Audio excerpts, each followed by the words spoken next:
வணக்கம். புதிய அரசு உத்தரவு, காவிரி விவகாரம், மழை எச்சரிக்கை. இன்று என்னென்ன நடந்தது தெரியுமா? செய்தி 1. கல்வி.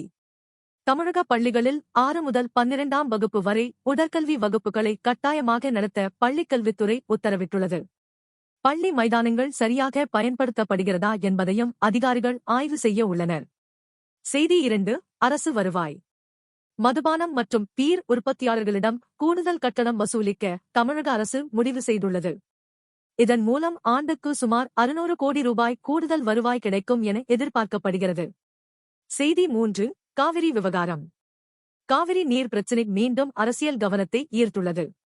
தமிழ்நாடு மற்றும் கர்நாடகா மாநிலங்களின் மாறுபட்ட நிலைப்பாடுகள் காரணமாக தேசிய அரசியல் மட்டத்திலும் விவாதம் தீவிரமடைந்துள்ளது. செய்தி 4. வானிலை. தமிழகத்தின் பல மாவட்டங்களில் மழை மற்றும் இடியுடன் கூடிய மழைக்கு வாய்ப்பு இருப்பதாக வானிலை மையம் தெரிவித்துள்ளது. ஆனால் சென்னை உள்ளிட்ட வடகிழக்கு கடலோர பகுதிகளில் வெப்பம் மற்றும் ஈரப்பதம் தொடரும் எனவும் எச்சரிக்கை விடுக்கப்பட்டுள்ளது. இந்த 4 செய்திகளில் உங்களுக்கு முக்கியமானது எது? கமெண்டில் சொல்லுங்கள். இது போன்ற நியூஸ்க்கு ஃபாலோ பண்ணுங்க.